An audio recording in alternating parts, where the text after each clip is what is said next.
Sugeng sonten, Mbah. Sugeng sonten, Mbak. Ya, ini ada pertanyaan dari teman-teman lagi.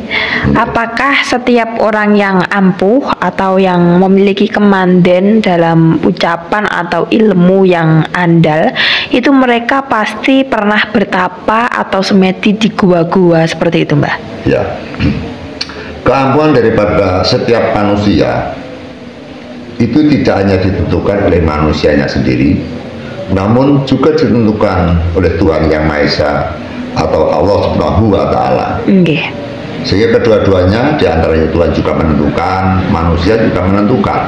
Karena kalau tidak ditentukan atau tidak dilakukan oleh sifat-sifat manusia, maka kesaktian pun juga sulit untuk masuk ke tubuh manusia atau sulit dimiliki oleh manusia. Pertanyaan daripada penggemar kita atau teman kita yang menyatakan bahwa apakah setiap praktisi, orang yang jaduk-jaduk, orang yang memiliki kelebihan yang mana yang tidak dimiliki orang, kelebihan yang dasar itu apakah harus melewati dengan perilaku-perilaku atau topo laku atau melakukan tirakatan yang kelas andal, tirakatan yang mendekati kepada alam semesta. Memang pada dasarnya kita memakai dengan jalur-jalur daripada nenek moyang kita. Kita tidak bisa lepas dari itu karena kita itu benar-benar orang pribumi, benar-benar orang Jawa, dan nenek moyang saya pun juga orang Jawa. Apa yang dilakukan setiap langkahnya nenek moyang kita selalu memakai dengan adat istiadat, dengan perilaku orang Jawa, seni budaya orang Jawa, dan ilmu-ilmu orang Jawa. Sehingga kita melihat daripada orang-orang sejarah kita, dari para raja, para brahmana, para resi, Puno, Sugoto, dan banyak sekali para pujangga yang mana mereka mendapatkan ilmu yang dahsyat itu berasal dari alam semesta. Artinya mereka menelusuri bumi, menelusuri hutan, sawah, pantai, lautan, dan sebagainya. Artinya mereka selalu mengabadikan, mereka mendekati dengan alam semesta. Karena manusia itu tidak bisa lepas daripada kedekatan diri kepada alam semesta, termasuk hewan dan sebagainya.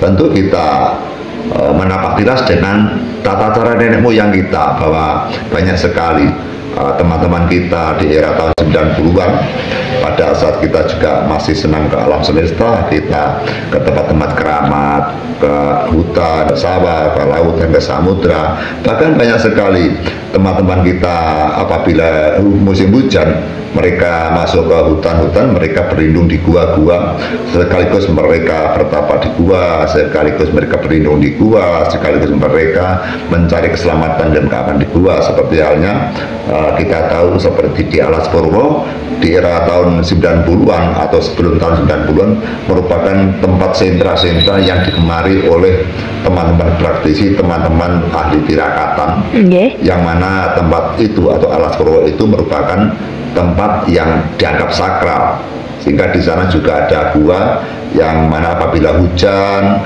apabila ada mara bahaya seperti hewan buas, mereka berlindungnya di gua-gua, seperti gua Mayangkoro, gua Gajah, gua Istana. Memang di gua-gua itu kelihatan memang natural dan alami, sehingga ada juga gua-gua yang terkenal, tapi gua itu hanya buatan manusia biasa, sehingga mereka lebih condong apabila bertapa tirakatan di gua-gua, dan mereka akan mendapatkan sesuatu yang tidak akan diajarkan oleh gurunya, karena guru itu bisa secara lahir dan secara batin.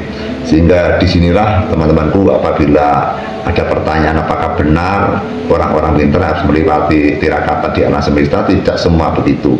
Ada jalan yang lain juga, namun kita juga tidak menyalahkan dengan jalan yang lain, dan kita tidak akan menyalahkan pada orang-orang yang mencari ilmu dengan tata cara mereka melakukan prihatinan atau pertapaan di gua dan sebagainya. Karena yang membenarkan dan menyalahkan bukan kita, yang membenarkan, yang menyalahkan adalah Sang Pencipta Alam atau Gusti Kamo Suci. Sehingga sebatas manusia itu hanya bisa berusaha saja, yang menentukan adalah Tuhan Yang Maha Esa.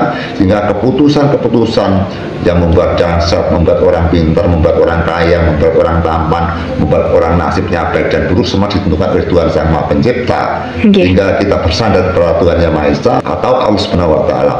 Sehingga keputusannya dari pertanyaan itu kita juga menggarisbawahi, setahu saya orang-orang pintar zaman nenek moyang saya atau mbah saya, guru bahasa jasa juga mereka ahli tirakatan di alam semesta.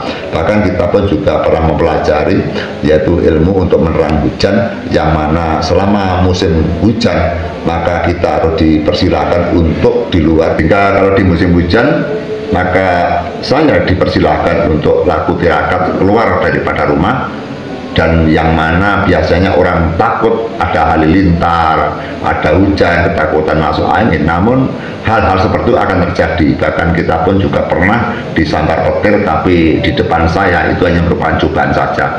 Namun apabila lulus ujian-ujian dari alam semesta, maka kita akan mendapatkan sesuatu yang dapat dibanggakan.